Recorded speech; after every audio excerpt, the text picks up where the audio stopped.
Holy shit, Lord Jesus, I'm ready to get a car clip because I am tired of holding this phone doing videos. This motherfucking Ronald Wheels from the Outlet Podcast is the greatest and the latest, the boldest and the coldest, aka Platinum with no features, goddammit. Like, share, and subscribe to Ills Live. So, let's see. Last weekend I went and got my daughter. Went and got a weekend before that too. Let's see. This past weekend, I went to drop her off at, my mom's house.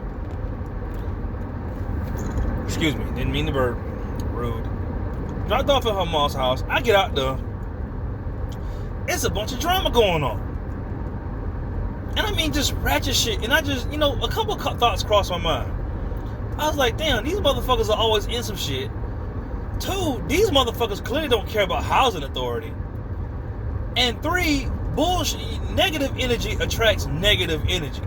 Sometimes you were just in an environment to where shit happens. So I'm gonna call this one parent guilt. Parent guilt.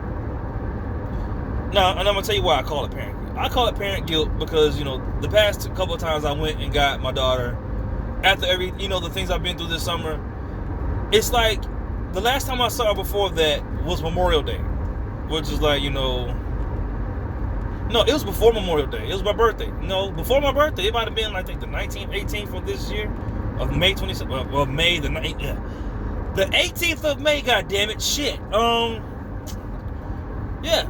And then I recently just went and got her, not so long ago. And it's August. You know what I'm saying? I took a whole 2-3 months off from going to Wayne County. Now, if you don't know me that well, you don't know Wayne County. Wayne County is very ratchet. I've had issues with motherfuckers from Wayne County for years. And the reason why I call it parent guilt, when I dropped my daughter off that Sunday, I see my oldest. And I haven't seen him in a while because he's at a place in his life where it's like he's too big to be coming to my mama's house. To be honest with you, he don't really care to do it. That's not his thing no more. Great, cool. His thing now is playing Xbox and hanging out with his friends and, going out and having fun and, shit that 13, 14-year-old kids do. He's getting into that age where he's too cool to be with his parent. I understand. I've been there. You know what I'm saying? But in ensuing in all the drama that was going on at the house, basically over some ratchet shit, that was some real ratchet shit, he's standing outside. I go talk to him. I get out with my bat, based off the shit that happened last time I was down there 2 months prior to that. Well, 3 months prior to that. Whatever. You know what I'm saying? I see him, and he's looking at me with the bat. He's like, what the fuck? And I was like, no. I ain't gonna hurt you. So I pull him to the side. I was like, hey, man, how's everything been? Because I haven't seen him in so long. I don't get to talk to him. I don't get to hang with him a lot. And that really bothers me. But me and him talk, and he's like, the one thing that I, have always wanted from my kids is for them to understand the position and the things I try to do for them. Now, granted, my oldest is a cocky kid.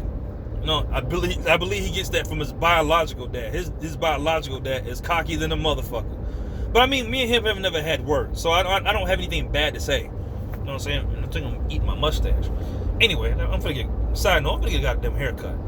But I talked to him and he's like, man, I understand why you don't come around. I understand why I haven't seen you. You know what I'm saying? He's like, it's basically because of this. And what he means by this is, the ensuing ratchet drama that was going on at the time when I came back home. I literally drove into a situation. Funny thing is, before I got to the house where I was, the house where I was dropping my daughter off and everything, I had a gut feeling. I was like, something's gonna be wrong. I don't know what it is, but it's not gonna be good, and I don't feel right going over. I never feel good going to Wayne County. I never feel good about it. I hate even being down there because I have so many run-ins with people down there over, the same bullshit. Anyway, but he was just like, yo, man, I'm just glad to see you. And I was like, damn. I haven't talked to this kid or seen him in at least 2 months. A big issue I used to have is I used to really guilt trip myself about being a parent.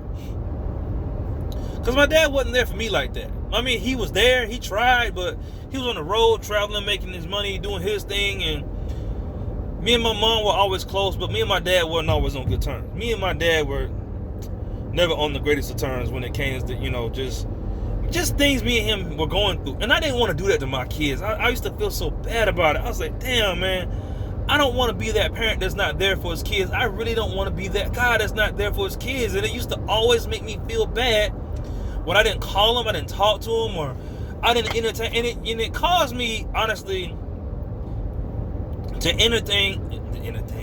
entertain a lot of stuff from their mother that really didn't have anything to do with them. Just off the sake of I wanted to be there for my kids. And a lot of folks don't believe me when I tell them that. But I really am hard up by being a parent. I love being a parent. And the last thing I wanted to do was be bad at it. Like, so when I get my daughter and I tell her about, you know, she sees me for the first time after the whole, I mean, she wasn't, thank God she wasn't outside when all that bullshit went on. But I went and got her and she's like, hey, you know, my daughter's a sweet child. She's a very kind and energetic and loony child, which I'm a very loony person myself, so I kind of get it. And her mama is damn sure loopy, so it makes sense. But she's just, you know, but she's a kind child. She's like, hey, you okay? Is your arm hurt? She's just rubbing my arm. I was like, damn. To make a long story short, I really underestimated the love that my kids had for me. Haven't seen them in 2 months, haven't talked to them. My thing is this, and I think a lot of niggas go through this. It's not so much that niggas don't want to talk to their kids. I think most niggas would love to just be able to hand the money that they want to give to their kids to the kids, and the kids be able to handle whatever they got to handle for themselves. It's the mothers that are the problem. And that was my bad. It's the mothers 9 times out of 10 that are the issue. A lot of times in situations. And after everything that I've been through this past summer, it's kind of like, you know, I don't think the same way. I don't look at my child's mother the same way. And it's not out of evil. I just picture like you know someone with HIV. And that's a good example I'll use. Picture you know someone with HIV. Now, you know HIV, how it spreads, or, you know, it can be done through sexual contact, whatever the case may be, right? It's one thing if you know about HIV. It's another thing to know a person with it, who has it, who lives with it.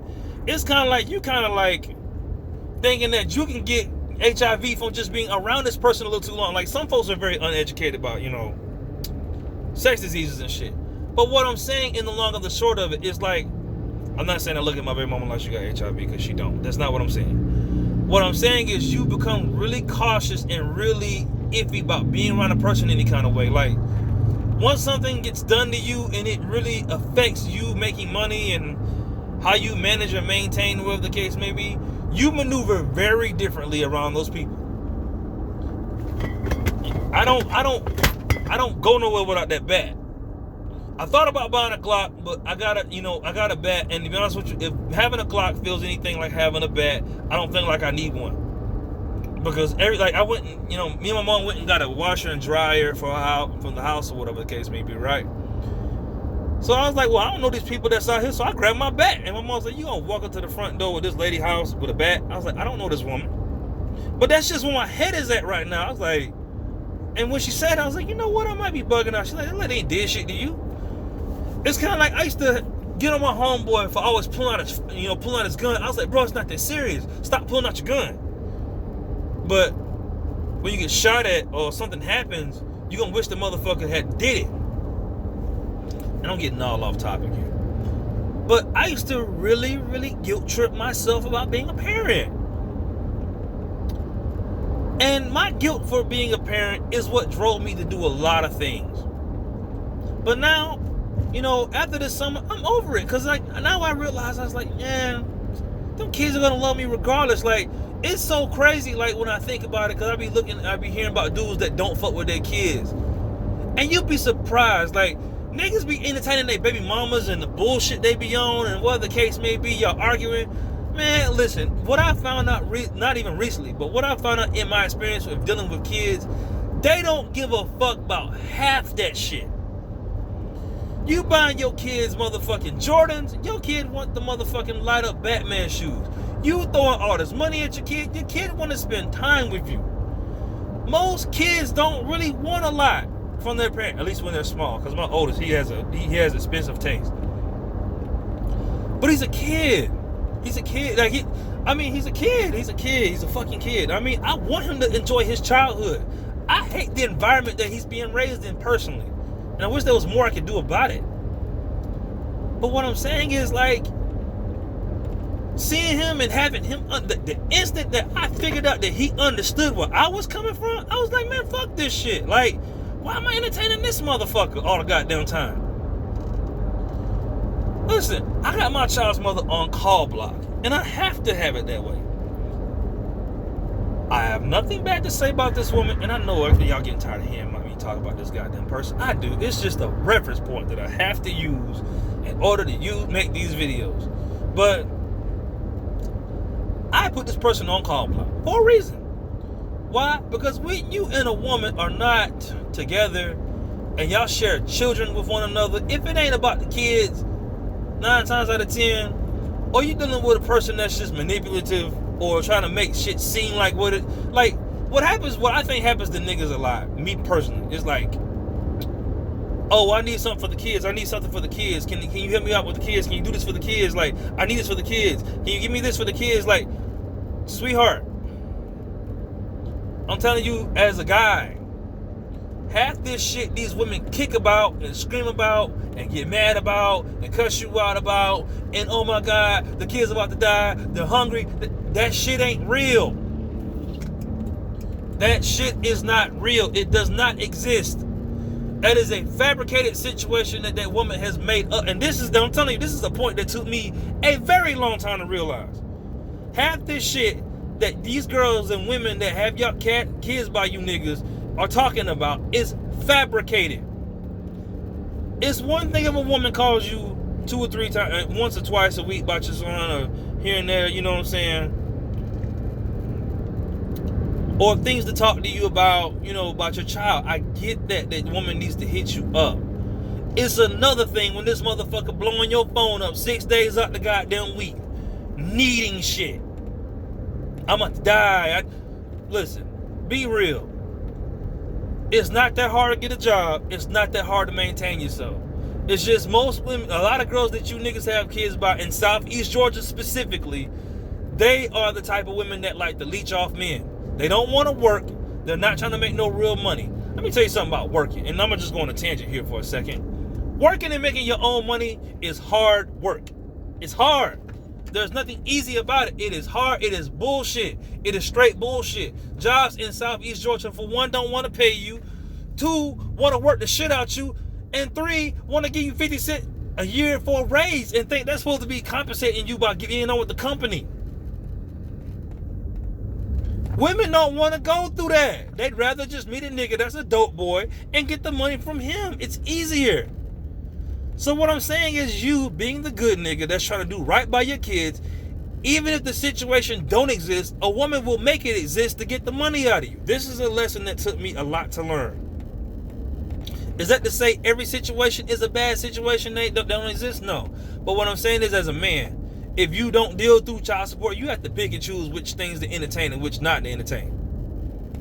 You can send money to a woman without actually having to talk to her. You don't have to. The crazy thing is, you do not have to talk to these women. You don't have to care. Brothers, your kids are going to love you long as you motherfucking try and give an effort. My dad was not perfect. Yes, me and him did not get along and have the greatest terms. But I will tell you this, that motherfucker did try. There wasn't a time where I didn't get an Xbox. If he could afford it, he wouldn't buy it for me. There wasn't a time where I didn't want no shoes and any clothes on my back that he couldn't have got, that he wouldn't have got for me. But I will tell you this, I'm a motherfucking man with kids, and I'll tell you, I understand some of the shit he went through. I understand some of the shit he went through. Some of that shit was probably some bullshit, and it might have been some shit my mama started. My mama in the church number, my mama wasn't always a nice person.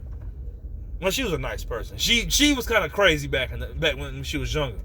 Rightfully so, because my dad. Anyway, the point I'm making is, in the long or the short of it, goddammit, is that, brothers, all you gotta do is fucking try and be a part of your kids' lives. Listen, fuck the bullshit that your baby mama's on. Fuck the bullshit the court system is on.